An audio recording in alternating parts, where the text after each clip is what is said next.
Hey guys, it's Jess with Tech House Inspections. I am in the basement and I thought today we would talk about cast iron waistlines. So if you have a home really built before maybe the 70s, at least in our area, there's a very strong chance that your waistlines will be cast iron as opposed to what they use now is PVC. And so cast iron pipes, they were good pipes, but they kind of most of them are really hitting their life expectancy, and one of the more typical ways I see them fail is they will develop what I call sort of scabs, and that's what they look like. They look like little round kind of scabs on the pipe, and that is a slow leak. Think of it like a stalactite in a cave.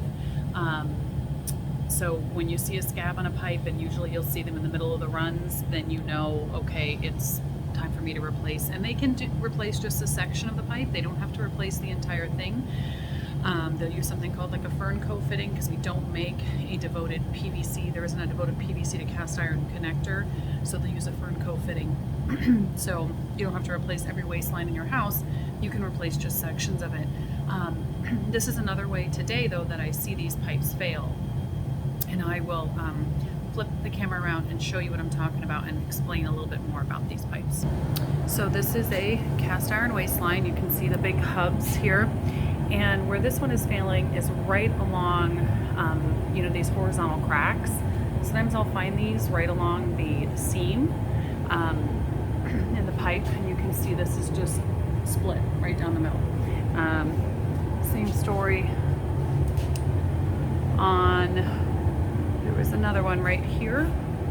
You see that? Split right open. And these are waistlines. This is what you flush down toilets and sinks and things like that that would be leaking. So you definitely, when you see this, you want to get that replaced as soon as possible. The thing with cast iron pipes is they are a very thick pipe, but they were cast in sand, so they have kind of naturally thinner and thicker points, and those thinner points tend to be where they fail.